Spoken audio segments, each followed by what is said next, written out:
This Internationally conference will recognized. now be recorded. Okay, we're now being recorded. That's Now good to being know. recorded. He is an internationally recognized professional speaker, educator, and trainer, and has given keynotes, workshops, seminars, and educational sessions to hundreds of professionals at conferences, training events, and within our own organization. He's currently the CEO of the Camp Counselor and is one of the most sought after consultants and training workers and hundreds of campers through thousands of staff and administrators across the world. He has articles published in trade journals and on various industry websites and is a pioneer faculty member on the Expert Online Training. He's also an award-winning author of the best-selling book on summer camps and youth development, S'more Than Camp. That's a pretty good title, by the way. Thank you very much. And he's also a contributing editor to Happiness, Diversity, and Autism, practicing practical strategies for inclusion. He's also a self-proclaimed sneakerhead. Ladies and gentlemen, Mr. Scott Arizala. Thank you, Corey. Thanks, everybody. Yeah, you see those crates in the background there? Those are all my sneakers. And you forgot one big piece of my bio that is really important, which is, let's see if I can get them in the picture here. These three. In fact, for most of the folks on the webinar, these are the reasons why I probably have any credibility at all, because I'm a parent of three here at home. I have a 9-year-old little girl named Linnea, a 6-year-old little boy named Desmond, and a 4-year-old little boy named Griffin. So if we get into some camper stuff, you'll probably hear me talk about them. In fact, just so everyone knows, I'm actually headed later today up to my camp for our week of camp. I run a 1-week program for kids with autism. It's a traditional resident camp program, but it's for kids with autism. So a lot like the camps that you guys are running, as far as 1 week, mostly volunteer, that kind of stuff. And then I'm taking my own 2 big kids up to my camp, the camp that my wife and I both grew up at in northern Michigan, called Camp Algonquin. I'm taking them up on Sunday to my daughter. It will be her 4th summer there, but her first time going for a whole week. And my middle son, Desmond, will be, he's going to mini camp, which is a 3-4 day experience up there as well. So anyways, I'm a camp guy. I thank you guys so much for having me back for this particular webinar. I'm really excited about the content here because it's all about what do we do now, kind of wrapping up the summer. For most of us, we've finished our camp season. There's a few like me that maybe still have a program running, but almost everybody is, here we are mid-August, is starting to wrap up, and we have to start now thinking about, all right, so what are we going to do? And how are we going to do it? And after we, get home and sleep for a couple of days and maybe say hi to our spouses and significant others and other family members that haven't seen us in, the last 10 days, or for some of you, maybe the last few weeks or a couple of months. Now we have to figure out, okay, how do we kind of kickstart the process for next year. So that's kind of what we're going to talk about. There's a number of people who submitted questions with their registration, so I thought I'd just go ahead and start there. It's really interesting to read through those questions because there's some kind of running themes, and so we'll talk a little bit about that stuff. And then, of course, I just saw Aston's chat pop up. If anybody has questions along the way, please put them in the chat. I'm not going to be paying attention to that. Aston will be, and then he'll text me if there's any questions that come up along the way, because I'd love to hear from you and have any kind of real-time conversation that we could possibly have through this webinar. So at any rate, again, I appreciate everybody's time, and I hope this next hour can be useful for most. So in the questions that people are asking, there was a couple of running themes around evaluations. What do we do at the end of the summer? How do we get some of that feedback? And what's interesting is there was a few other questions that I kind of feel like dovetail with that, and with that question as well, which is how do we keep our volunteers and our staff sort of involved and engaged and motivated? And then a third idea that was also sort of attached to that same line of questioning was about camp culture and how do we change it, especially when there's some problems with it, and how do we sort of move forward? Those were all the sort of thematic type questions, and I'm going to put those over there for a second because I think we'll probably spend the lion's share of time talking about that. There was one question that came up about parents that have sort of different custody situations, and I kind of wanted to just start with that because there's I think some basic answers to this question, but it actually might bring up some things for other people. The question was, when a camper's parents, and I'm sorry, I'm looking at a separate screen, so I'm not looking away from the webinar, but I'm looking at a separate screen to read the answer or questions. So it says, when a camper's parents have split custody, how do you recommend handling camper pickup when the parent who signed the camper in says no to the other parent picking them up? So it's like kind of standard these days to have a lot of crazy custody situations coming at you. And so, my best advice around this and how we handle these kinds of things is to really look at a couple of different things. One, you want to actually see it. If it's contentious, if the parents aren't getting along, and if the parents if you're hearing different things from different parents, which sounds sort of like the situation here, I always request to see the custody order. It's usually written in fairly plain English. I don't have to send it to my lawyer to figure it out. It usually says one parent has this kind of custody, one parent has this kind of custody, this is okay, this is not okay. And so I like to arm myself with the actual facts as opposed to just like listening to one parent's kind of quote unquote side versus the other parent's quote unquote side. I like to see that stuff written right in front of me. So we often ask just to have those orders. We've actually even added it to our application that if there's a different custody arrangement that has been ordered by a judge or anybody else, we want to see that. And so I would say that it kind of starts now in how you're setting up your application, your parent communication systems, all that kind of stuff. So think now that we're at the end of the summer, think about going into next year, sort of arming yourself with the right information.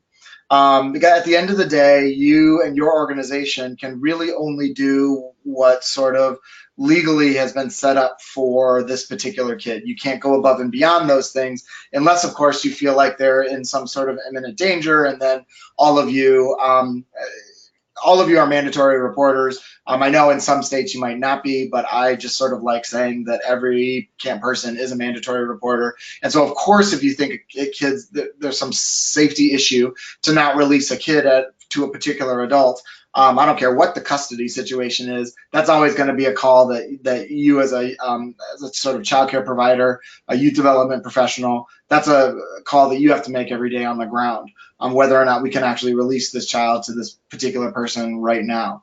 So above and beyond that, thinking about kids' safety, look at the actual language. And then if the language says something clear, then you know how to respond to all the different questions and arrangements. If it's not clear or if it sounds like things may have changed, my best advice, again, is to have just very open and honest communication. So in this particular situation, it says they have split custody, which I'm guessing means, a few days at one parent, a few days at another parent. The parent who signed the camper in says no to the other parent picking them up. I would want to see that written. I'd want to see that that's not okay.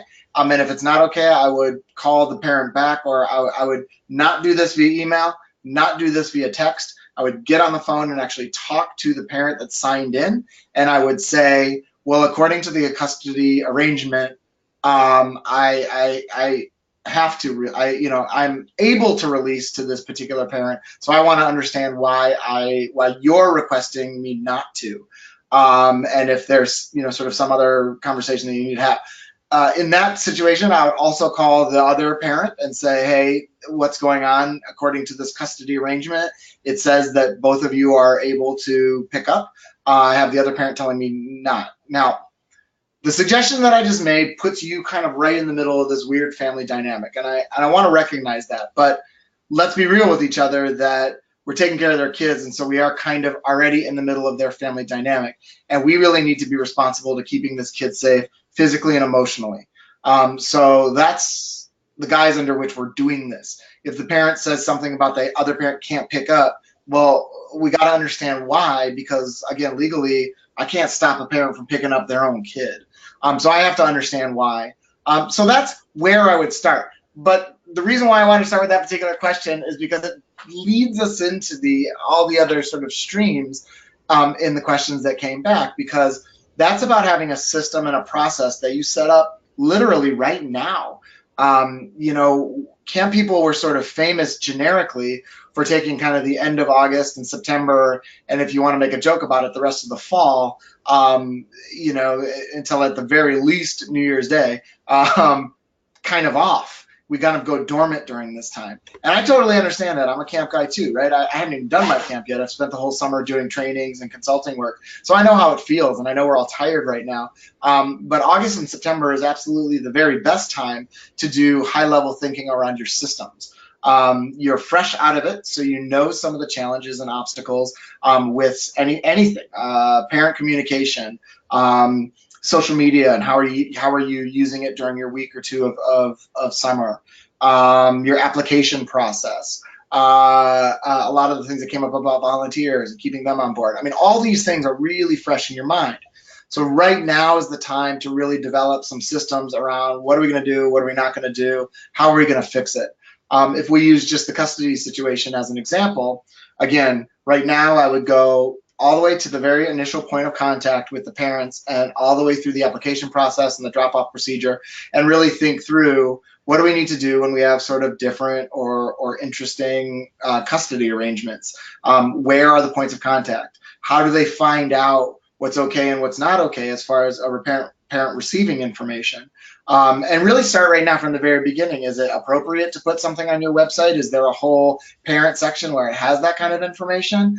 Would it be better to load up social workers and other folks that you may work with at the hospitals or clinics to then deliver some of that kind of more detailed kind of information about camp? I mean, we all run really different programs and we're doing things really differently. So just thinking through where are some of those initial point of contacts for parents? How can we start sharing some of that information? And then once we get them into the application process, how much can we capture from them when they're just online at home doing the application themselves? And how much then what do we need to do when it comes to reaching out and having a conversation with them? So that's kind of where I would start with setting up that high level flow. The other thing that we need to think about here in August or sort of at the end of our camp season is how we communicate. This is a soapbox I feel like I've been trying to stand on for the last couple of years. I haven't made too many squawks about it, but I'm gonna sort of squawk about it right now. I think that we rely too much on digital and electronic communication right now to parents. I understand how easy it is. Again, I'm a camp director too, so I understand that I'd much rather just send all the information in an electronic parent handbook and PDFs and nice colorful emails that our camp director Kristen puts together that really highlights all the different things they need to know. I don't want you to stop doing any of those things because I think that's important, but I also want all of us to rethink about picking up the phone and having a call with parents. I know it's logistically hard. I know most parents will sort of drag their feet and don't necessarily want to do it. But in my experience, both from the parent side as well as the camp director side, we do a couple of things. One, we get the information that we're really looking for.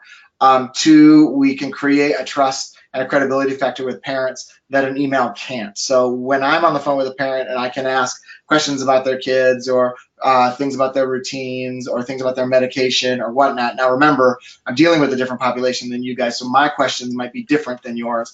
But one of the biggest piece of feedback that we get is that it's not necessarily the answers to the questions that we give. So if a parent asks us, how do you handle this or that?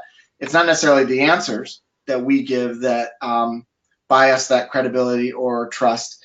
It's actually our questions about their kids that develop that credibility and trust. And as a parent of three fairly typical kids, that totally resonates with me. I'm that same parent, I'm the same camp parent that doesn't do their forms and doesn't really read all the emails and whatnot. And you would think of anybody, I would be the one that would read all the stuff from the camp director sending me all that information, but I don't. And I'll tell you that the one phone call that I did have with the camp director who was asking me very specific questions about my kids, whether she wrote that information down or not, I don't even know, but it made me feel really good that she was thinking about my kids coming to their camp, her camp. So I think one of the sort of big systems that we should set up now in regards to how we're communicating with parents is taking that time to really reach out and have a conversation. For most camp people, even for folks that are running only 1 week, 1 week of program, it seems like an overwhelming idea. You know, for example, on Monday, we have over 100 kids coming to our camp this week. And to think, man, how am I going to make the time to talk to each and every one of those parents, sometimes multiple parents, and have this, what sounds sort of like an in-depth conversation. Well, there's a couple of hacks that I want you to use in thinking about this. One, you know, there was a lot of questions about volunteers, and I'm going to get to some more ideas about how you keep volunteers engaged. Well, one of the biggest problems with volunteers is that we want them for very specific things, but those aren't always the things that they want to do. So we have to be better at helping other people help us. One thing that I think some of your volunteers would get totally jazzed about is having one-on-one conversations with parents of kids that are either returning or maybe in their cabin or whatnot. And you could actually sort of drive that conversation. So getting volunteers involved in this conversation would be awesome. You can create almost a script of all the different things that you kind of want somebody to ask about in those conversations. And then, of course, you know, ask them to take notes around what it is that they're finding out about kids. Whether it's routines or anything new going on at school, or how their medical care has been over the course of the year, or how their prognosis has been, all those sorts of things. I think that would be a great way to use volunteers. And again, I started by saying it's this overwhelming idea. And for some of you who serve way more than 100 kids, it can be even more overwhelming. So create the system. Here we are in August. You have 10, 11 months to talk to every one of those parents, some of which you already know the kids are coming next year. So start talking to them, create that relationship. If you create the system now, it's way easier come May or June or July, whenever your sort of 11th hour is, to feel like you've sort of completed the stuff. Since I'm on this topic, I want to go ahead. I'm going to go off a little bit on some of the questions and basically the idea of creating a calendar. So when Aston and Don and Jennifer and I kind of were talking about this particular webinar and the idea of sort of, okay, now what? It's after camp. What do we do? Something that kept coming up was this idea that it's like a slow start in the fall, is that most of us, if not all of us, have a bunch of other things going on. Camp's not the only thing that we do. So it's not like we all of a sudden, here it is August 15th, and now I can just think about the 1 week of camp for next summer. It's I got other stuff going on in my organization. And so it seems like we hit the pause button a lot at this time of year, get a bunch of other work done, and then maybe, I don't know, November, December, start thinking about it again. January, February, start thinking about it again. And then it feels like this kind of rush in the late winter, early spring, whatnot. So one of the things that we started doing with my organization a long time ago, and we sort of cultivate it year in and year out. I'm just going to suggest that everyone does it. Is basically calendaring your camp year, and you start it right now. There's no reason to wait to September or wait till October to do it. Just start it right now. And here's my suggestion: you take all 12 months of the year. And as best you can, right now, and again, I would suggest you start it now because camp just ended for most of us, and so it's all kind of fresh. And just write down everything that you can imagine that you either want to do or should be doing, or have done in the past during each month. So what do you normally do in August? Is it just sleep? Is it absolutely nothing? Is it just look at evaluations? What do you do in September? Are you gearing up for a reunion, or I don't know, other things that you might be doing? What do you do in October? Is it, sort of the intro to the camp dates or whatever? And just start writing it all down. And then hopefully what you'll see is if you can spend an hour or two doing this, it's of course not going to be complete. And I know that freaks out a lot of you because there's a big significant percentage of us in youth development, particularly in camping, that are list makers. And for all of you list makers out there that just heard me say the list isn't going to be complete, you're like, your heart started to flutter. And I know I'm just like you. I really want my list to be complete. But unfortunately, when we're talking about a calendar and your year in and year out, I'm just going to say it right now, and you're just going to have to bear with it. Your list will never be complete. So sorry. I know how that makes all of you feel because it makes me feel that way too. So starting with the idea that your list will never be complete, write it all out, and then take your months and see if you can come up with like a theme for each month. Like, what are you doing in that month? And sometimes it's going to be generic. It's going to be like camper recruitment. Other times it's going to be really specific, like doing all the staff interviews or whatever the case may be. But see if you can come up with like a theme. And the reason why it's helpful to do a theme is because you can kind of be able to step back before a month and look at that horizon. Like, what is the whole month of October supposed to be about? Yes, there may be some random things that don't fit nicely into that theme, but what's that month supposed to be about? And so what are my generic goals? So if the idea is we're going to go hard on camper recruitment and new volunteer recruitment, those are going to be the two things we're going to do in this month, X month. Okay, so what are the sort of generic goals in that? Well, I want to get to at least my numbers for last year in campers. I want maybe, I don't know, 10, 20 new kids or new family inquiries anyways. Staff, what are we going to do? Or volunteers, how are we going to do it? You know, just big general ideas around goals. The reason why I want you to do that is because then you can take those two big things and you can kind of marry them to your list that you started and do a week by week, day by day to-do list for meeting those goals.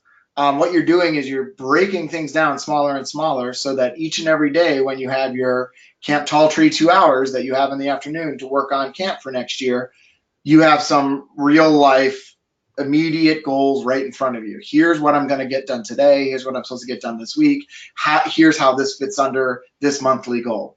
Now, for those of you that are running around doing all kinds of other things during the year and camp is not your sole focus, this will help you. It's just a time management technique. And I sort of liken it to writing. For those of you authors out there, for anybody who's ever done any writing in a sort of a publishing kind of way, not just journaling, you know that the sort of writer's block, waiting for creative inspiration or whatever, is a total myth. Almost every author will tell you it's not like that. What you have to do is you just have to write. You have to write every single day. So you have to just get in there, and what you write might be terrible, and you might want to delete it as soon as you write it or whatever, but you just have to write. Same goes, in my opinion, for our sort of professional side projects. And for a lot of us, camp is our kind of professional side project. Now, it might be part of my job. It might be what I'm getting paid for. But I mean side project in that, again, for most of us, it's not our sole focus. So for those that are like that, we have to just make the time every single day to do some camp. I think if we can do that, it prevents this stopping and starting type feeling that happens around this time of year in camp. Just put it in your calendar every day from 1 to 3, or every day first thing in the morning, or whatever your flow is like. You're going to block off an hour, you're going to block off 2 hours, and that's your camp time. If you've done your work around your calendar, then now what happens is you have stuff to do during that time slot. And I'm not saying things don't come up. Of course, things are going to come up with your organization. Of course, there's going to be things you don't remember, but now you have ways to sort of slide them in. The other good thing about calendaring this whole idea is that as things come up throughout the year, when you go to COCA in November, you're going to get all inspired by Chris and Jack and Steve, I think, who are going to be out there. And of course, everybody, each other, we do so much great networking, so much great discussing, but you come home and, you come back in November and you're like, I got all these ideas. And, camp's in July. So it's easy to sort of fizzle out, right? At the end of November, when we get into the holidays, all that kind of business. So if you've done your work around the calendar, then even in Fargo, in November, what you can do is, as you get this great idea, you're going to have a place to organize it and put it. You're going to like, oh, staff development. I put that in the month of May, so this is a great idea for training. Bam, I'm going to put it right there. Now I have it to work on. I'm going to file it in maybe my May file, or I have a training ideas file, or whatever the case may be. I'm going to put a little note there that says, here's where all the stuff is. Bam, you have a place to organize it and go. Again, that's my big suggestion around the calendar, and just sort of time spent. How do you prevent that stop and start? Well, you just do it every day. Now, again, I know that it's not that inspiring all the time to work on, what's going to happen, next July at the end of August. I mean, yeah, of course, it's hard to look out that far. But again, you guys all know that feeling come mid-spring, late spring, early summer, where we're all freaking out because we haven't had the time to do everything that we need to do. So this, I think, will decrease your stress and sort of mitigate that freak out. One of the questions that's sort of related to all of this that came up a few different times was just about evals. How do you get an evaluation from campers and volunteers? How do you get a good evaluation from staff? How do you get more camp participants involved in the evaluation process? What are good resources for pre and a post-camp evaluations? Those are all actual questions that came up on the thing. So evals sort of thing, it's tempting to think about evals as like a compartmentalized thing, like, oh, it's just like the one thing that we do at the end of the week or whatever. I think it's part and parcel of this whole calendar idea, the entire experience of summer camp, because really, if you really break it down, like, what's an evaluation? What are you asking? You're asking, like, well, what was your experience like? Like, the answer to that question, whether you're talking about campers or volunteers or parents, is like essential to everything else that we're going to do. For those of us with thin skin, I totally understand that it's hard to hear some of those challenging type things. They didn't have such a good experience or whatever, but that should give us pause to think about what are we doing in the future. Now, before we get into sort of resources and how it fits in, I want to be careful about something in that you can't change everything you do because you get a couple bad evaluations. You've got to take sort of everything with a grain of salt. And I've been a part of a couple of processes, and I'll share them with you now about how do you find like the real info out of evals. One process is just to understand that the top sort of 10%, the real glowing ones where everything was awesome, everything was amazing, like it was the best experience ever. And like the bottom maybe 10% or 15%, like everything was awful, I had a terrible time or my kid had a terrible time or whatever the case may be. I often sort of cut those two off. I mean, I read them and I try to take them to heart, but I definitely don't change anything based on those two things, because those are either our like raving fans and raving lunatics, or are the folks who are never happy in any situation, no matter what we do. I find the very best information to be somewhere in the middle. And so I try to take those and use those to think clearly about anything that we're going to do. The other process around evaluations that I've been a part of that I sort of swear by, I couldn't recommend sort of more, is doing what's called a SWOT analysis, SWOT analysis, and it's strengths, weaknesses, I think opportunities, and threats or something like that. You can Google it, and there's lots of different ways to do it. But if you have an opportunity, whether it's informally, just you and maybe somebody else in your office, or more formally, where you're inviting in parents, kids, maybe volunteers, whatever, to do a SWOT analysis armed with the information from your camp evals, that's where you get some of the very best ideas about maybe some processes we might change and things like that. So I started by saying I wanted the eval process to not be compartmentalized and for you to put it into your calendar. And here's sort of why. Each one of those things that you decide is an actionable item, something that you want to do more of because everyone said it was awesome, something that you want to change because people were saying that they didn't like it, starts now with the processes that you put in place. So if you've done the first part of what I talked about and started working on your calendar, started creating your lists, as things come out of the evaluation process, let's just pick on one, drop off and pickup. Sometimes parents can have all kind of nightmare issues with drop off and pickup, whether it's not organized or whatever.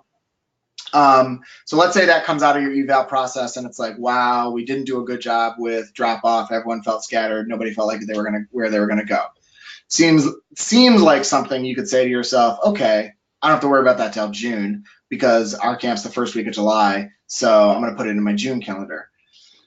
Here's what I would say is that pick apart why drop off didn't go so well. And it's not just the flow physically on the first day. It goes all the way back to what did staff and parents expect about drop-off in some of the initial conversations they were having.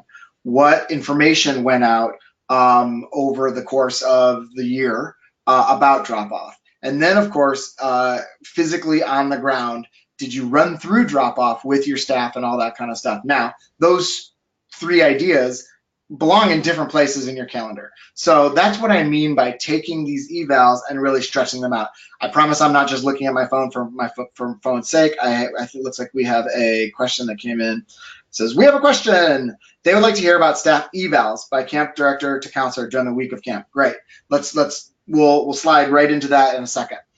Because the next little bit was about evaluations from campers and volunteers and about how you get more involved. So let's talk about those first, and then we'll slide right into counselor, or excuse me, camp director or supervisor, depending on your situation, to staff. How do you get more campers and volunteers involved in evaluating the program? One big trick, one big hack that I want to give you right now is have kids and even staff or volunteers do evaluations before they leave. One of the things that's incredibly hard is to get people to respond to stuff after the fact. If you can have them do it on closing day, the last morning, the last full day, have staff sit down at rest hour maybe and run through a paper thing with each kid, have staff fill out a paper thing. If you're more digital folks and you want to do Survey Monkeys and get all the iPads out, and kids can, do the evals there. However you want to run it is great. Somebody did ask about resources, and I personally think like SurveyMonkey type, SurveyMonkey.com is an online survey situation that works really well. I personally like the digital ones, but again, coming up with any evaluation that you want on paper or digitally isn't necessarily about the format. It's more about what you're asking. And so really dig down into that. What do you want to know? We go through all of it. We go through drop-off or drop off all the way to pick up. We talk about evening activities, meals, the whole deal. With the parents, we talk about communication.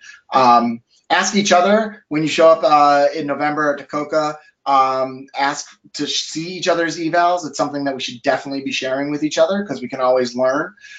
So that there's some ideas around resources there. Getting more people involved, I would do it at camp. I would do some sort of giveaway with parents, create a special t-shirt or a special sticker or something that we know kids are going to want, and say, hey, if you do, have a flyer at the end of camp that you hand out, and you say, if you do this online survey in the next 2 weeks, we'll send your kid a water bottle with, Camp Tall Trees splashed across it or whatever. Do that in front of the kid, show the kid the flyer, show the parent the flyer. Pretty much guarantee that the kid will, sort of pester to the point where the parent will actually do the evals. We find that giving stuff away drives, increases the participation. And then the other thing that you guys can do, your community in particular is amazing at this. All the various family functions and things that you're doing throughout the year, whether they are reunion based for camp or other programs that you're running, whenever you get that extra 5 minutes with a parent that is a camp parent, I'm very big fan of just doing informal, hey, tell me a little bit more about your kid's experience. And then I try to take some time to write some of that stuff down. So that's kind of how I would think about or deal with some of those, the getting folks involved questions, and the resources questions. So let's for a minute slide into a different kind of evaluation, which is how are we evaluating our volunteers or staff? And sort of what should we do? So there's a couple of big ideas here that you sort of need to take on in order to do this and do this really well. The first thing is that everybody, whether they've been coming for 30 years or this is their first year at camp, should receive some sort of formal evaluation from their supervisor. Now that can be really weird, especially with our camps, because sometimes supervisors are supervising people that are not only way their senior, but have been there for a lot longer. So we really do need to have some training around this, whether it's you need the training because you're the direct supervisor, or you're training unit leaders or head counselors or whatever you might have at your organization so that they can evaluate staff. We need to do some good training around this because it's important that everyone understands how they did and how they fit into the camp experience. the fact of the matter is that we have 1 week to do this, for most of us anyways. We have 1 week to do this, and we're relying on all these folks, these volunteers, to do it. It's not just us. So we definitely need to be able to give some feedback around what went really well and what we really need to change. So that's kind of the first big one. Everyone should get an evaluation. The second big one is that everything that you say, you meaning the supervisor, so either you or the people who supervise frontline staff at your camp, everything that is written down on a formal evaluation should not be a surprise. Meaning that we should be active enough of supervisors, we should be on the ground and having enough real-time conversations with volunteers and staff that anything that we say or write down on evaluation is not a surprise. They've heard it before. And I'm talking about the good, the bad, the ugly, everything. So if a staff member is chronically late to things, they should know that. They shouldn't be finding out that you know that they're always late on the very last day when they're getting their evaluation. If they are, really amazing at leading all group activities, they should not have to wait to hear about how good they are at the end of the week on their evaluation. These things are things that we should be saying all the time. So that's the second big one when it comes to sort of evaluations. It's everyone should have one, and nothing on that formal evaluation should be a surprise. Which brings us to sort of, okay, if I'm doing those two things, how do I do that? So there's a couple of different things I want you to keep in mind. Difficult management conversations, and then sort of the training, or really oftentimes training means practice. So let's really talk about that. Without me going into a whole thing around difficult management conversations, because frankly, we could do an entire webinar just on that. I've done 3-hour sessions just on that topic. There's some really basic ideas in a more difficult conversation when you're actively, saying to somebody you're not doing it the right way. So the best way for me to describe this is to put you guys all in the position that you've all been in. Every single one of you have been on the ground having a hard conversation with a kid about their behavior.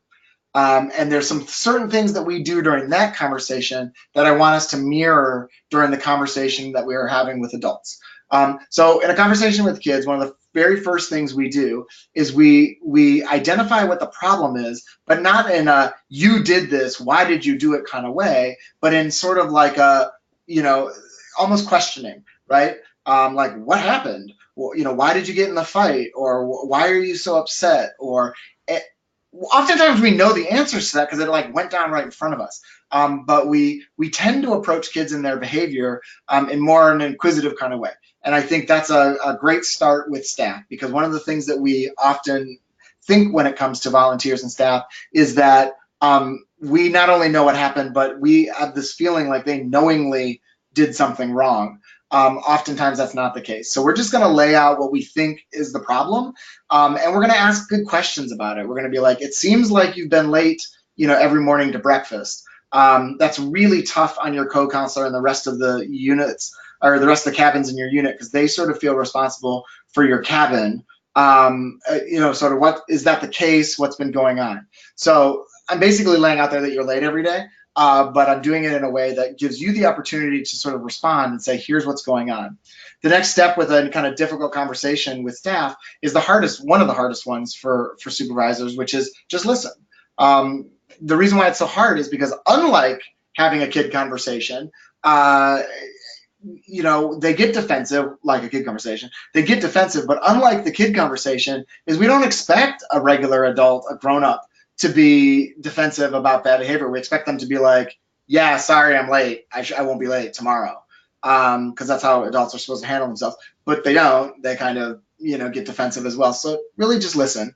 And then sort of combine the two and then say, okay, I hear what you're saying. And it seems like you've been late to breakfast every morning. So somehow you need to do something differently so people don't feel like they're late every day. And so what we're doing there in having this sort of feedback session is helping them develop something that they're going to do to change the perception. Even if they are saying, no, I'm not late. I was changing PP laundry. I was walking slow with the one homesick kid. I was checking with the nurse about whatever. All those things might be valid, but doesn't mean that your co-counselor didn't show up with all the kids by themselves and still kind of felt on a hook. So maybe it's just more communication, maybe it's whatever, but you're allowing for some real-time feedback. So that's how I want you to sort of deliver some of these conversations in real time. And then, of course, do your best to have your clipboard out when you're walking away and make some notes, because this is what belongs on a written sort of formal evaluation. The reason why I want them to be written is because also, while we think we have amazing memories, and it's just me, I'm just the director, I only ever have 20 volunteers, I know all of them, I know their ins and outs. None of that stuff is true. You're going to forget in 2 weeks from now. Like, so there's the real nitty gritty of some of those evals. So just write it down. Have a written evaluation. The other big problem people have with evaluations is just time management, is figuring out when am I going to have time to sit down with each and every volunteer over the course of the last, I don't know, day or two of camp to really deliver this in a meaningful way. So I want you to think about your leadership structure. Is there a way to sort of diffuse it? Can you have an assistant director or a program person or a head counselor or somebody else doing 2 or 3 of the people that they supervise? If the answer is yes, then great. But you have to kind of go through at the very least, the quote unquote training that we just did here. You have to give them some ideas about how to do it, so that people are being evaluated sort of by the same standards and with the same measure and all that kind of stuff. That brings up sort of standards. What do we evaluate them on? Well, you could probably guess this about me, but I'm really not into like standardized tests. I don't think everyone should be like evaluated on responsibility 1 through 5. You get a 4. What does that mean? I don't know. I think that people should be evaluated based on what we think a good counselor does or is. Write it down. Like take 10 minutes after this conversation and think about some of your very best counselors you've ever worked with and start writing out what it is that they did. Like, what are the expectations? Like, what do I want from a really great camp counselor? What do I want from a really amazing program person? And just start writing those things down. And what happens is you start to develop what I would call just expectations. Then what we do is you can take those expectations and you can kind of formalize those in staff training. Here's how we want you to do all these things. And then your formal evaluation process is looking at, well, how did you do? You're going to come up with all kinds of things, right? The very best camp counselors are creative. They're on time. They're organized about things. They're great team players. They like work with each other. Great.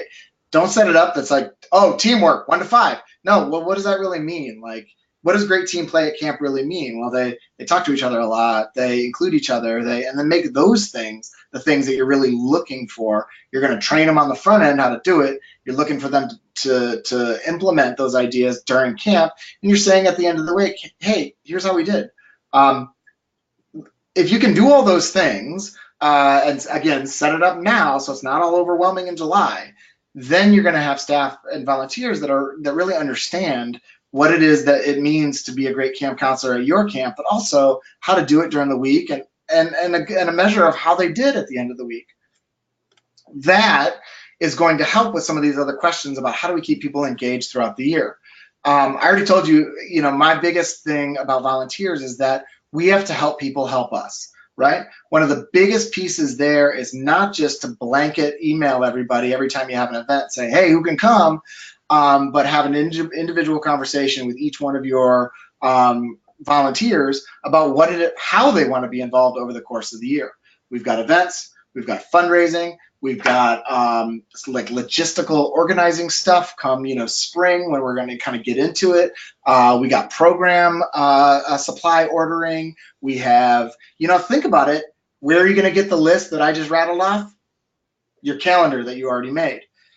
Once you start having these conversations with each individual, you're going to start to get an understanding about how it is that they like to be involved. Then you can have a more targeted ask. So you might have college students that live a state away. It'd be inappropriate to have them come into the office to file stuff, but could definitely come and do an event on a long weekend, a holiday weekend anyways, and that might be what fills them up.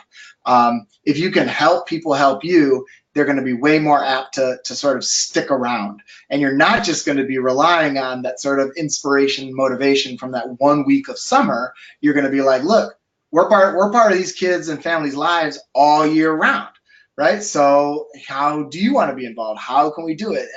And really start to individualize the sort of volunteer plan for each person. I mean, I'm not going to kick at you all the generic stuff about how you keep people involved. You know, Facebook and emails and inviting people to reunions and, you know, all that stuff. You do all that stuff already, and I'm willing to bet that most of you still find there's like a drop off in volunteers and whatever. So all that stuff is good. I'm not saying don't do it. I'm saying that you've got to get real creative, and we got to say to this individual, hey, you know, you're important to the experience of these kids and families. Whether we're talking about that 1 week during the year or during the summer, or the couple events that you do during the year, or the fact that you fundraise $1,000 every Christmas from your family or whatever, like all those things fit in a really important way. I want to make sure that you're just as involved as you want to be in our organization. So let's sit down. We're gonna have a 5-minute conversation about what lights you up when it comes to Camp Tall Tree and how you're gonna be a part of us during the year. If you can have those conversations, it's going to go way past Facebook and way past email and all that kind of stuff.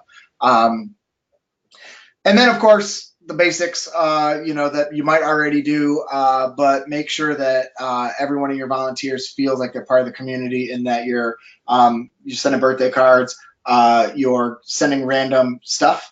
Again, any branded stuff that you can little tchotchke stuff or big stuff like sweatshirts or water bottles. If you can randomly send that kind of stuff throughout the year to your volunteers, that really lights people up. People love that kind of stuff.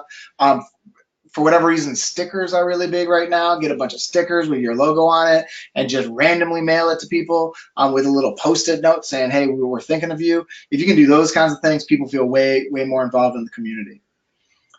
We've only got about 15 more minutes, and so I really wanted to get to something that I think this entire conversation has led to, which is creating camp culture. Generically, in the big idea, what you're doing is you're creating camp as a community. This is where some of the typical camps out there, the YMCAs of the world, have it way easier than us because, you know, they're capturing staff for sometimes 8-10 weeks of the summer. And often they're capturing staff at a way generically younger age, right? College age kids, which I know some of us do as well, but just sort of generically across our industry, camps like cancer camps or camps for kids with hemophilia, or my camp, you know, camps for kids with autism. We tend to have an older population of volunteers, not necessarily just all your 19-year-olds. And so we have to work on creating culture and community in a way that other folks don't. Don't get me wrong, there's some challenges to having a bunch of 19-year-olds in the woods for 10 weeks as well when it comes to your culture. But you know, we have to work on it in a different way. So all of these things feed into your camp culture, right? When you're methodically moving through your year and paying attention to how you're talking to staff, or the communication that you're sending out to parents, or how you're getting kids excited, or the videos that you're putting out, or whatever you're paying attention to throughout the year, that directly feeds how people feel about the culture at camp, like what their expectations are of what's going to happen at camp. So we're building the whole time, throughout the whole year. Even if your camp is only a long weekend in July, you're building all year long to that experience. What people bring in as far as their expectations are huge to how they feel in that space, in that moment. So think about it like that. Now, I want to get to this particular question in specific, because it says, how do I fix long-standing, deep-rooted problems within our camp culture? All right, so a couple different things. One, camp culture is hard to change. It's not something that you can do in one season. It's typically not something that you can do in a couple of seasons. It's more like we have to create some goals for where we want the culture to be, and then we have to start steering the ship. You probably have all heard that analogy where, you know, for a big cruise ship, it takes almost a mile for it to turn, you know, 180 degrees in the ocean, right? It has to do a big long arc to turn, right? Camp is kind of the same way. From things that from the outsider's perspective seem like little and insignificant, like the way you sing the song at lunch, to really big things, how big, you know, closing ceremony and all this other kind of stuff. All those things are part of camp culture, and they can be really hard to change. For those of you who are the new person at your camp, whether that was this summer, 5 years ago, or 10 years ago, you know exactly what I'm talking about. You've run into the, well, this is how we've always done it kind of feeling and approach. And it can be super frustrating, especially when the this is how we've always done it isn't good. Like this question is alluding to, these long-standing, deep-rooted problems. So what do I want you to do with all that? Okay, one, I want you to identify what you want to change. I'll give you some examples of other camps. Everybody is a volunteer. They're all like real adults. Now, I'm not trying to be disparaging to college kids, but y'all know what I mean. They're all like actual adults. And what happens is they come in and they get all drunk the night before camp, and then no one's really ready to go on opening day. Another classic one is that the 3, 4, 5 guys, could be girls too, but the 3, 4, 5 staff that always work with the older kids, they have kind of this too cool for school approach, and they sort of seclude themselves, and they kind of almost like they run their own program for the week.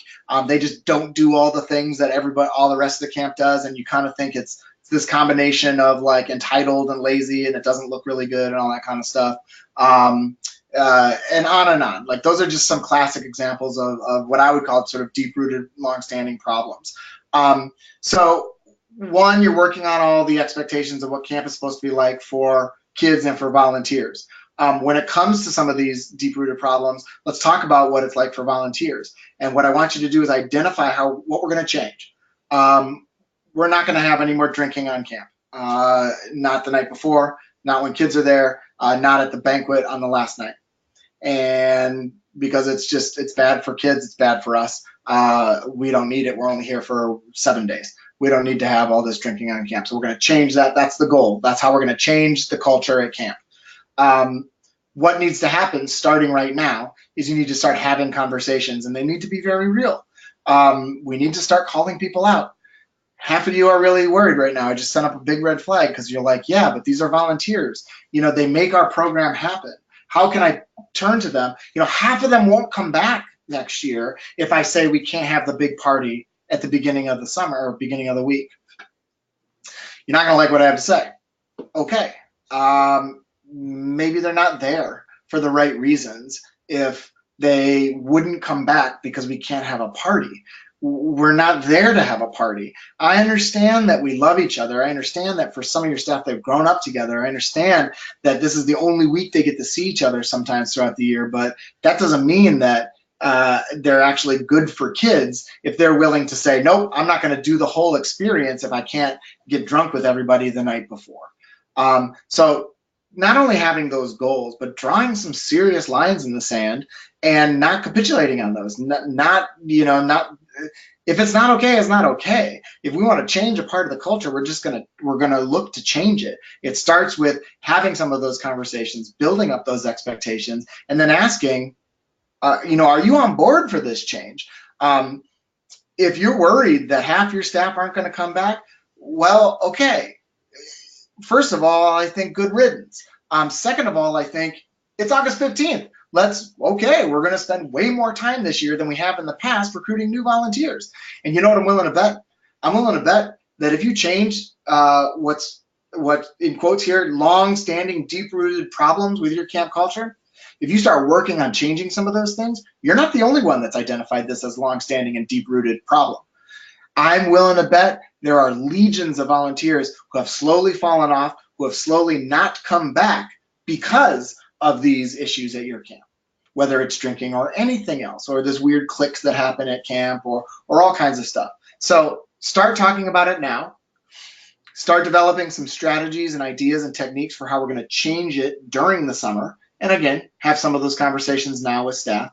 And then think about your training opportunity. The opportunities that you have, whether it's only a couple of days before kids come, whether it's an evening a week for a couple of weeks, a weekend retreat, doesn't matter the format, doesn't matter the timing. I'm talking about training. When we get everybody with us and we say, here's all the stuff you need to know, start thinking about what the message is going to be around this change in culture and how we can pull people together. So for example, if your message, or if the deep-rooted problem at your camp is that it's real cliquey, And it's like vicious kind of cliques. Like people clump up, they don't let anybody in. Every time we get 10 new people each year, 5 of them don't want to come back because they were treated so poorly by everybody else. Well, think about what we can do in training or prior to training to sort of mitigate some of that. Of course, we can talk about it, but could we do some big brother, big sister type programs throughout the year within the staff, mentor, mentee? Could we do some exercises during training that pull people cross-click together? Could we take people out of some of their really traditional or historic roles at camp and put them in a different role?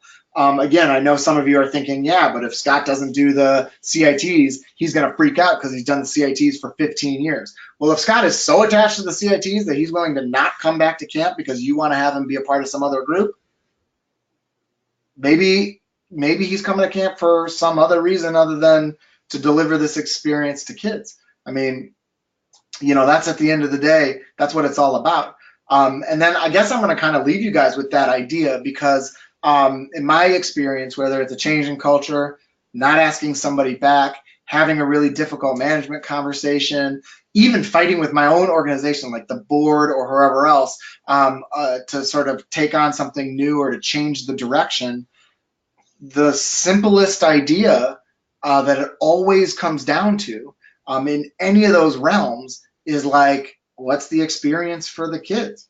Like, that's what we're doing. Like, how is this helping with the mission of what we're trying to deliver for kids? If it's some idea that you can clearly articulate, which is bad for them, I mean, you wouldn't have written this question if it wasn't,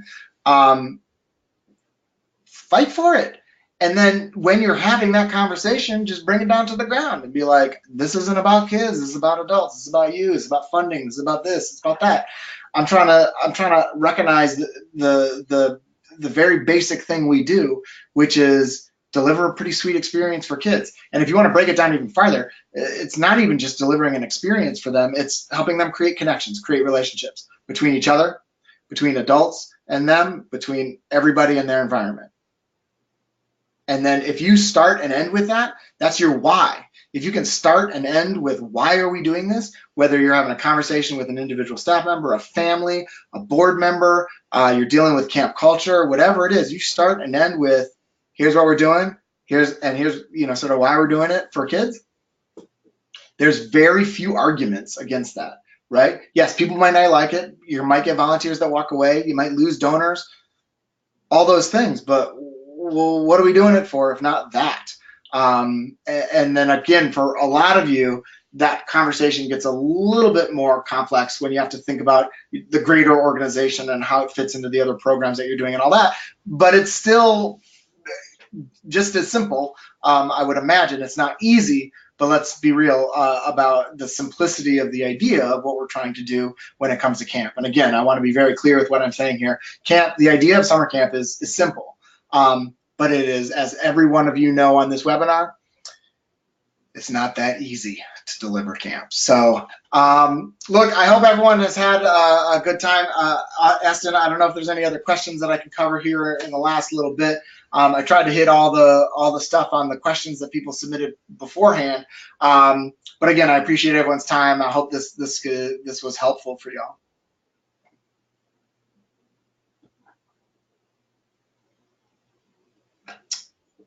I'll wait for Aston or Cord or somebody to tell me that we're all good. And meanwhile, you can watch me drink coffee. Hi, Scott. Thank you so much. We really appreciate you taking your time to come out or speak to us today. I know that I'll have a lot to go back to my camp with, and I'm sure other people will too. Some action items for the attendees. We'll be sending out a survey shortly, and we'd appreciate your feedback, what you've taken away from this, and some things we can do to make the next experience even better. We'll also have a webinar coming up in October to get kicked off for COCA conference. So be on the lookout for that as well. And if you fill out the survey on this webinar, maybe Aston or Don or somebody will send you a COCA sticker. That is correct. We're going to walk away with that too. See, Aston was listening. Yep. So there will be a nice gift raffle that will happen for those that participate in the survey. Awesome. Awesome. Sorry if I just totally set you up there. Hey, I'll follow through. Again, hey, thanks everybody. Thank you, Aston and Don and Cord and Jennifer and everybody for making this happen too. I appreciate it. Thanks, Scott. Thanks, everybody. Have a great day. All right. Take care, y'all.